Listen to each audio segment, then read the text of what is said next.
Bienvenue à la ville municipale. Cette semaine, une visite particulière puisqu'on visite la station d'épuration des eaux usées de la ville de Beaupré. Bonne émission!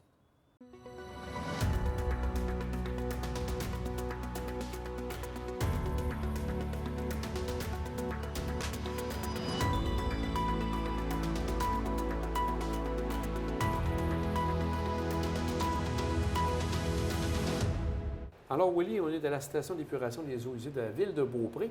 Quelles sont les municipalités qui profitent de cette usine?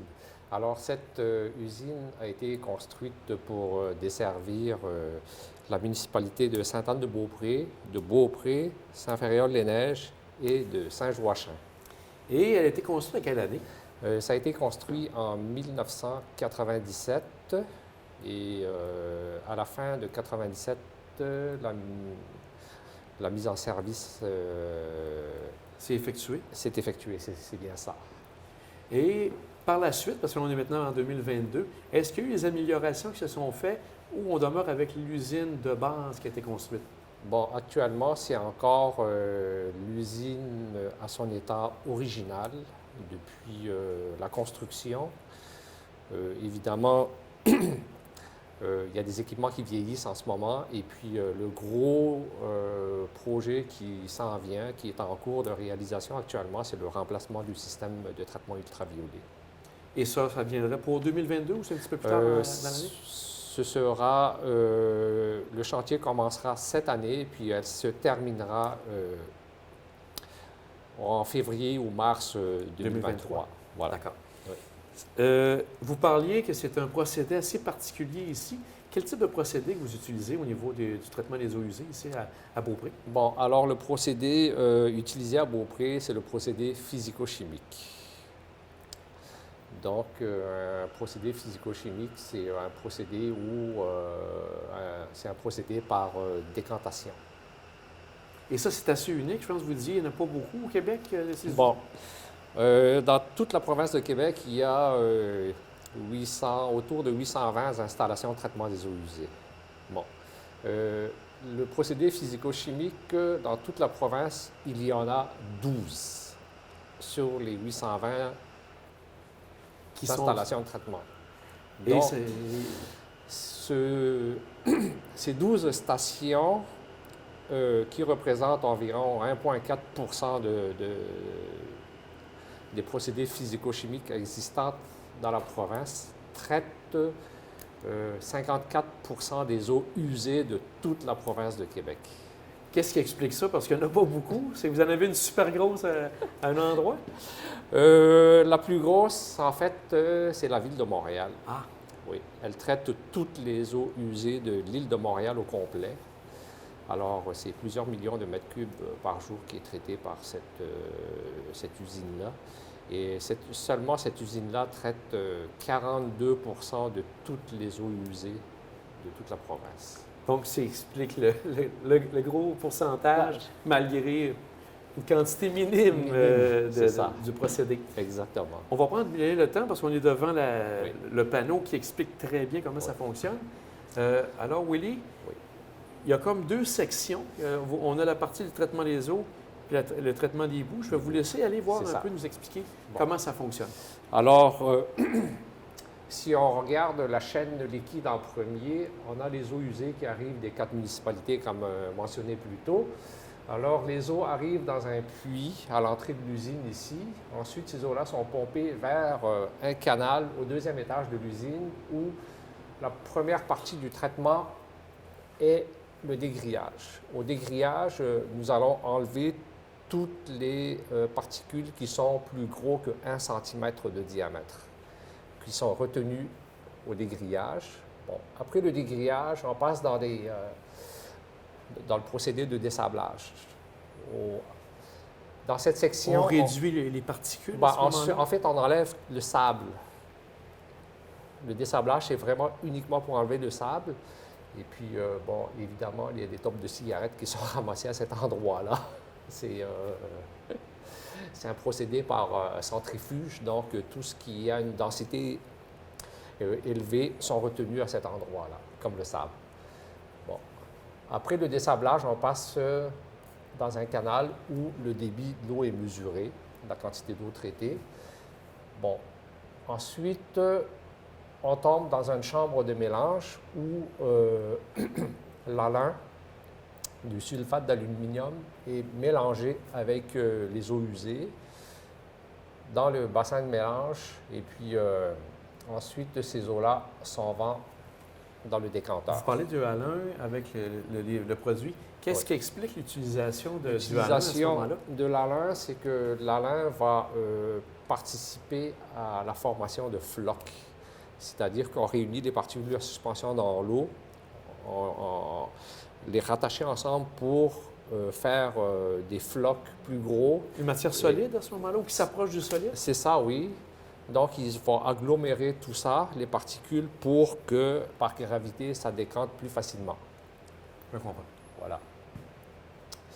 Alors, une fois mélangées avec l'halin, les eaux sont dirigées vers le décanteur. Et puis, on rajoute du polymère à notre produit chimique pour agglomérer les particules ensemble, en plus gros encore, et qui leur permet de décanter dans le fond du décanteur. Et puis, l'eau qui est surnageante, qui est sur le dessus des décanteurs, c'est l'eau qui a été traitée. Et cette eau-là ressort, ça s'en va dans les canaux ultraviolets pour être désinfectée avant d'être jetée dans le fleuve. Et donc c'est le cheminement que l'eau fait ici. Que l'eau fait, c'est ça. Donc, c'est le cheminement complet. Exactement. On a maintenant, comme vous disiez tantôt, les deux traitements. Donc, on a C'est l'usé. ça, oui. Là, c'est les chaîne boues solide. maintenant. Je vous laisse aller pour les boues. Alors, nous allons extraire toutes les boues qui ont été retenues dans le décanteur.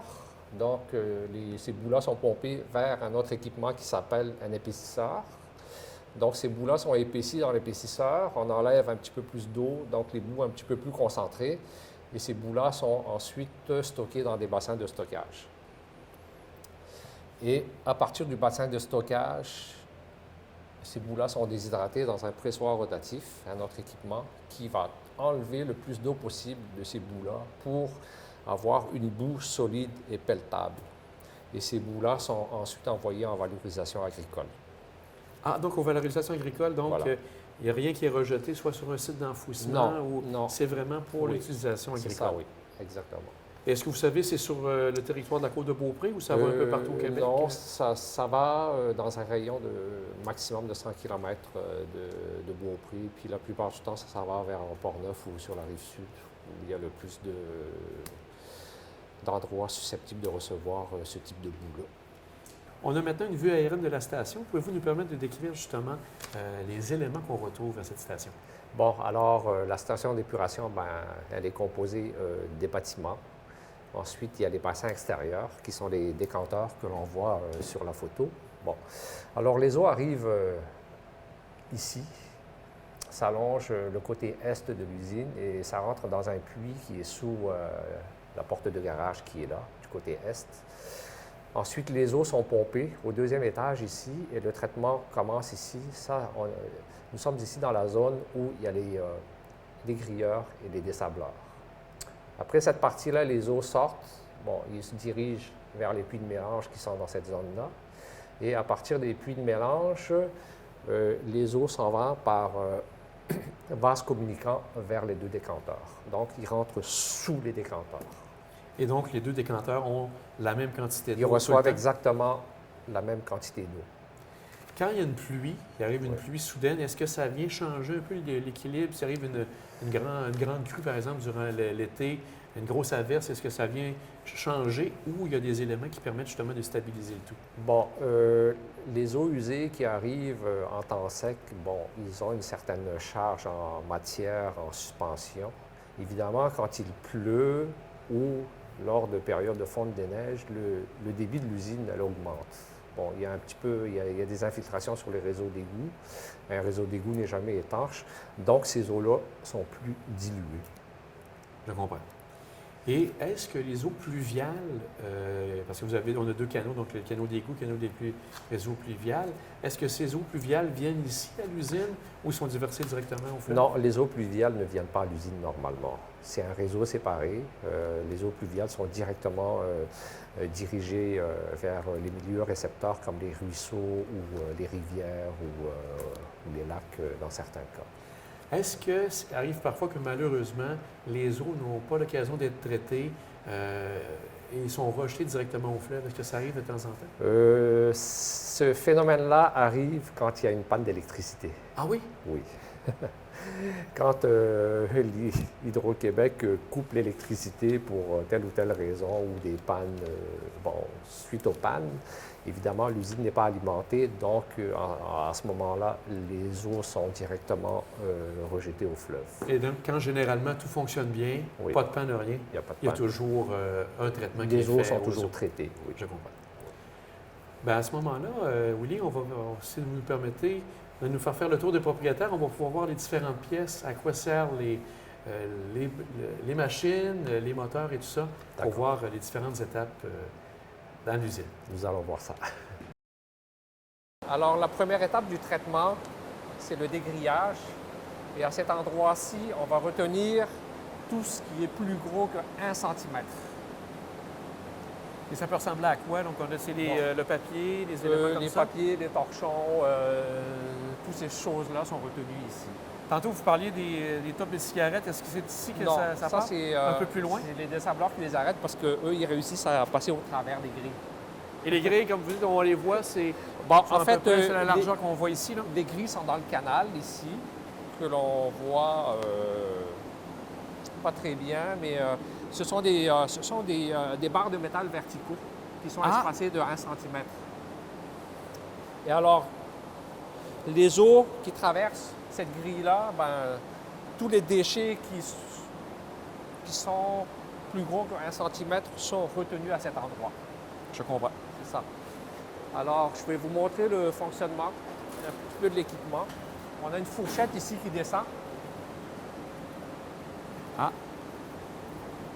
Elle descend jusque dans le fond, Elle descend jusqu'au fond du canal. Elle va rentrer dans les barres de métal et elle va racler tout ce qui est retenu par les barres de métal. Pour les remonter ensuite, Oui. Pour les ramener vers la chute à déchets. Je comprends.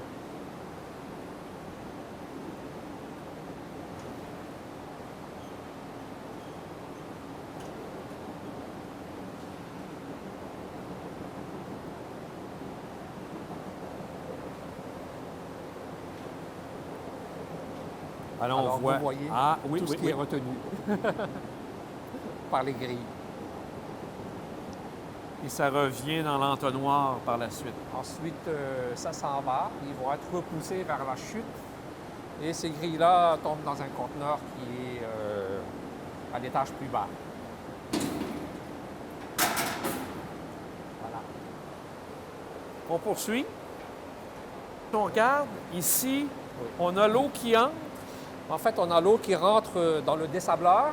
Alors, c'est ici qu'on enlève le sable. Alors, c'est un bassin qui ressemble à un entonnoir. Et par la force centrifuge, tout le sable est retenu, est expulsé sur les parois et tombe dans le fond du bassin. Et ça ressort. Et ça ressort ensuite dans un autre canal où ces eaux-là sont dirigées vers le puits de mélange à partir d'ici. Alors, Willy, une fois que l'eau sort de l'usine, c'est maintenant le traitement, on pourrait dire? En fait, après l'étape du dessablage, les puits de mélange sont ici. Alors, ces eaux-là tombent dans le puits de mélange où le sulfate d'alumine est mélangé, l'alun. Et à partir d'ici, les eaux sont dirigées vers les décanteurs. Et là, on est avec les décanteurs. C'est ça.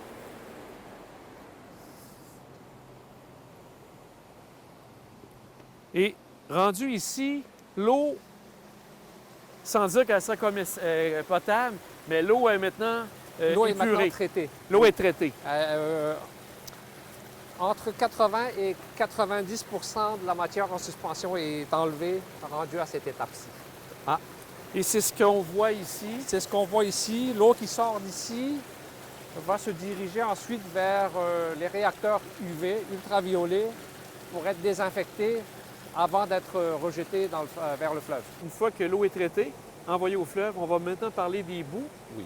La première étape, c'est ici, j'ai bien compris. Bon, en fait, les boues sont retenues dans le fond des décanteurs. Donc, les boues sont pompées du fond des décanteurs vers un équipement ici qui s'appelle un épaississeur gravitaire. Alors, les boues sont épaissies un petit peu à cet endroit-là pour être pompées vers les bassins de stockage qui sont dans l'usine. On y va. Alors, Willy, maintenant, on est dans la salle qu'on appelle le pressoir rotatif. C'est ça. Quels sont les éléments que vous vouliez nous montrer pour bien expliquer qu'est-ce qui se passe ici? Bon, alors la boue, comme j'ai expliqué un peu plus tôt, la boue qui a été envoyée dans les bassins de stockage sont par la suite pompées vers le pressoir rotatif ici. Donc, les boues qui rentrent ici sont des boues liquides qui ressemblent à...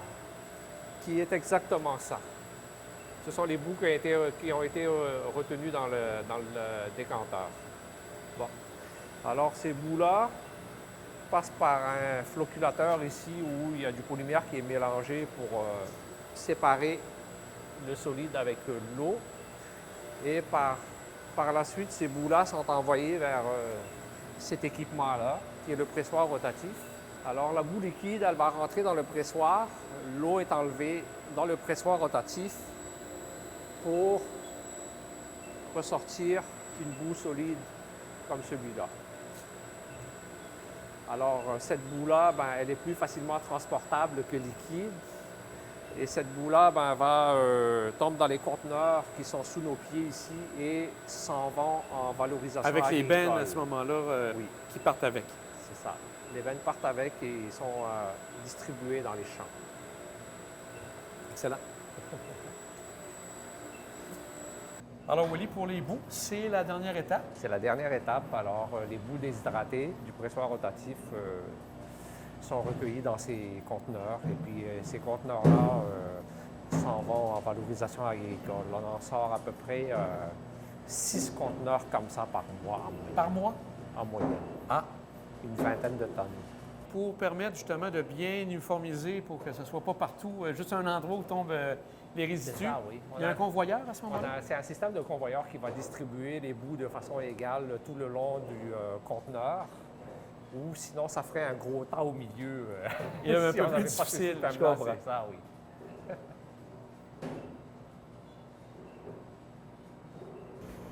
On a vu maintenant le système pour l'eau, on a vu l'écoulement de l'eau, on a vu l'écoulement des boues.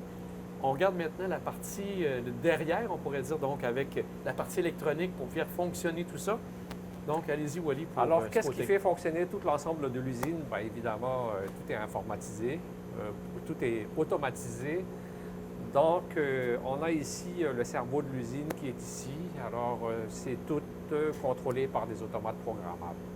Et ça, vous pouvez le faire à distance à ce moment-là? On peut aussi contrôler l'usine à distance, c'est possible.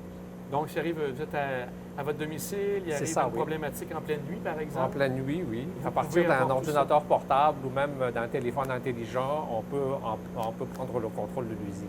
Est-ce que dans les débuts, c'était ça? Parce qu'avec le temps, ça a dû s'améliorer? Ça a toujours été comme ça. Ça a toujours été comme ça? Oui. Est-ce qu'il y a eu de l'ajout de matériel? Évidemment, le matériel a été modernisé parce qu'à l'époque, si on se souvient encore, pour certaines personnes, du DOS, au début, toute la programmation se faisait en mode DOS. Donc, actuellement, on est avec les multiples générations de Windows jusqu'aux plus récentes. Donc, une partie du matériel a dû être modernisé pour être compatible avec la technologie actuelle. On a constaté, moi et Jean-Paul, en circulant ici à l'intérieur de l'usine, comme vous dites, on est surpris, ça sent pas mauvais, il y a quand même des éléments importants qui circulent ici. Donc, vous avez un système de traitement de l'air à l'intérieur de l'usine. C'est ça. C'est combiné avec une bonne ventilation, un système de ventilation très sophistiqué dans l'usine qui fait toujours entrer de l'air frais et évacuer l'air par la même occasion qui rentre. Et dans certaines pièces où il y a plus d'odeur, l'air de ces pièces-là est tiré vers la tour de traitement de l'air qui est ici. Donc, cette air-là, elle est traitée avant d'être rejetée à l'extérieur pour qu'il n'y ait aucune odeur. Alors ici, maintenant, on a la partie... La salle de contrôle. La salle de contrôle que tout se passe ici. Alors, pouvez-vous nous décrire un peu qu'est-ce qui se passe dans cette salle? Bon, à partir d'ici, on peut savoir tout ce qui se passe dans l'usine sur l'ensemble du fonctionnement des deux chaînes, la chaîne liquide et la chaîne d'égout aussi. Et ça, c'est une personne qui est ici du lundi au vendredi, dans toute l'usine, puis aussi sûrement ici dans les contrôles? Bon, ici, en fait, on est éparpillé un petit peu partout, soit sur le réseau d'égout qui est à travers les 3 autres municipalités ici, ou en partie ici. Alors, nous sommes ici du lundi au vendredi, donc pour l'opération de l'usine, pour les entretiens, pour tout. Et le soir et la fin de semaine, quand il n'y a personne ici, il y a toujours une personne qui est de garde. Qui est de garde. Et vient ici en cas de besoin. Et qui vient ici en cas de besoin. Est-ce qu'il y a des choses quand même, tantôt on se parlait avec toute la partie électronique, oui. Est-ce qu'il y a des choses quand même avant de venir ici qui peuvent faire à distance? Il y a certaines choses qui peuvent se faire à distance, comme changer la consigne de fonctionnement des pompes ou vérifier des alarmes ou... Sans rentrer dans tous les détails, oui. Qu'est-ce qui amène quelqu'un à se déplacer? C'est quelque chose de plus majeur à ce moment-là? S'il y a un problème plus grave qui se produit, une pompe qui arrête ou qui peut causer, qui peut entraîner d'autres problèmes sur, sur le reste du traitement, dans ce temps-là, il y a une personne qui va se déplacer ici pour régler les problèmes. Maintenant, on va aller voir. Vous avez une partie laboratoire. Oui. On va donc se diriger vers le laboratoire ça, oui. pour voir comment vous traitez l'eau. Oui. On a une explication.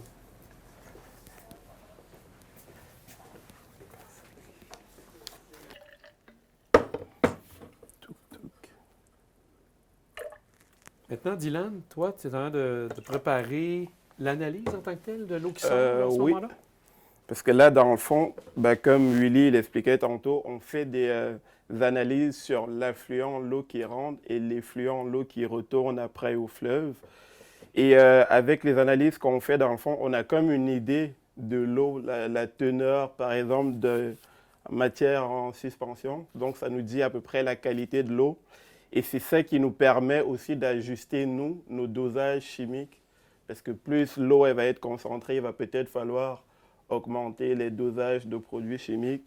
Et au niveau de l'effluent, donc l'eau qui sort, les analyses qu'on fait nous permettent de savoir si on est réglementaire en termes de MES qu'on a comme résultat. Et ça nous permet aussi de voir à peu près le rendement de l'usine, vu qu'on a du coup l'affluent et l'effluent. Et ici, comme analyse, c'est les MES justement, matière en suspension. Donc pour ça, on prend l'échantillon, on filtre, puis après, on va le mettre au four, puis 2 heures après, on peut... Et le numéro, c'était pour les jours, c'est ça? Oui, le numéro, c'est lié à la journée parce qu'on prend les échantillons à tous les jours. Fait que là, le 29, c'était pour le 29 avril.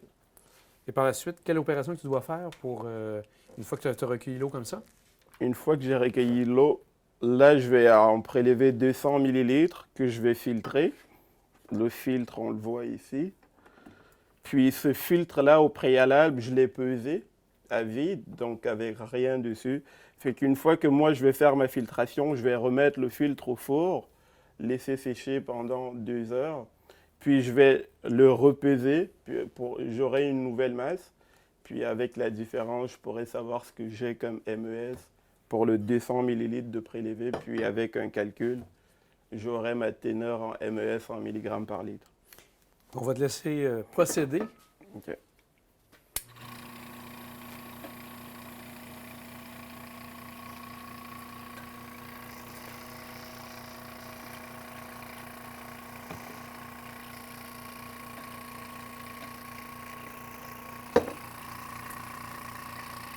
Donc, une fois qu'il ne reste plus d'eau, quelle est la prochaine étape? Ben là, j'ai fini la filtration, donc je vais juste retirer mon filtre. Alors, Dylan, une fois que la filtration est terminée, tu dois amener le tout, les résidus, vers le four. Oui, exactement, une fois que la filtration est faite, parce que là, pour l'instant, j'ai les matières qu'on peut voir, mais le filtre, il est humide aussi. Donc là, on va le mettre au four pour enlever tout ce qui est comme humidité. Il va rester au four pour 2 heures. Puis une fois que ça c'est fait, on peut le sortir du four. On va le mettre au dessiccateur quelques instants pour éviter d'avoir une fausse valeur au niveau de la pesée. Puis une fois que c'est fait, on va repeser le filtre à nouveau et on aura... Là, on va savoir la quantité exacte de résidus qu'on reçoit. C'est ça. Quand les gens sont autour de l'usine, ils viennent qu'avoir une senteur. Est-ce que c'est les bassins qui font ça, cette senteur? Non, au niveau des bassins, il n'y a aucune odeur. C'est les seuls moments où il y a une senteur qui se dégage, c'est au moment où on ouvre la porte des conteneurs pour sortir un conteneur. Et donc, quand ça se referme? C'est lors du chargement d'un conteneur. C'est à ce moment-là, peut-être qu'il y aurait une odeur parce qu'évidemment, il y a toujours de l'activité biologique dans ces bouts-là. Donc, il est normal qu'il se dégage des senteurs. Des senteurs, c'est ça. Maintenant, pour le laboratoire, vous vouliez nous montrer dans les béchères de quelle manière l'eau arrive? Bon, l'eau, elle arrive, c'est-à-dire l'affluent arrive sous ce forme-là. Comme vous voyez, il y a quand même une certaine turbidité avec des particules dans ces eaux-là. Ça, c'est typique d'un affluent. Et puis, à la sortie de l'usine, bon, on voit que... Vraiment une belle clarté de l'eau. C'est ça. L'effluent est débarrassé de la matière en suspension à 90 %. Et puis, c'est une eau comme celui-là qui retourne au fleuve. Et à côté, on a les boues. Les boues qui sont retenues. En fait, c'est la matière en suspension qui a été concentrée où l'on obtient ces boues-là. Et votre collègue derrière, on voit des numéros, tout ça. C'est des traitements qui sont faits dans la telle journée avec les numéros qu'on trouve? Ce sont les échantillons des différentes journées qui sont analysés. Donc, on analyse toujours l'affluent, l'eau qui rentre, et l'eau qui sort. Donc, à partir de ce moment-là, on est capable d'évaluer le rendement de l'usine. Est-ce que le ministère de l'Environnement doit faire un prélèvement d'échantillons pour voir si tout fonctionne bien? Comment ça fonctionne de ce côté-là avec l'environnement? Comment cela fonctionne? Nous prélevons des échantillons de l'affluent et de l'effluent que l'on analyse ici sur place. Et d'autres échantillons sont envoyés au laboratoire accrédité pour justement confirmer les résultats aussi. Et donc, pour le valider dans un laboratoire accrédité. Et quand tout est réglementaire, tout va bien, à ce moment-là, ça continue. Est-ce que ça peut arriver que le ministère de l'Environnement ait des recommandations à vous faire s'il voit qu'il y a un pourcentage plus élevé qu'à l'habitude? Bien, le ministère de l'Environnement émet des normes sur le traitement. Donc, nous, on a toujours un rapport à remplir mensuellement au ministère pour faire le suivi des ouvrages. En fait, le suivi, c'est le rendement de l'usine avant et après traitement. Donc, si on respecte les normes dictées par le ministère, on est réglementaire à ce moment-là. Et comme vous dites, ça se passe bien. Ça se passe très bien. En général, tout se passe bien ici à Beaupré. C'est ça. Bien, Willy, c'était un tour très intéressant. Un grand merci de votre disponibilité. Puis je pense qu'on en a appris beaucoup sur comment fonctionne la station d'épuration des eaux usées ici à Beaupré. Merci. Merci de votre visite. C'est tout pour la vie municipale. À très bientôt.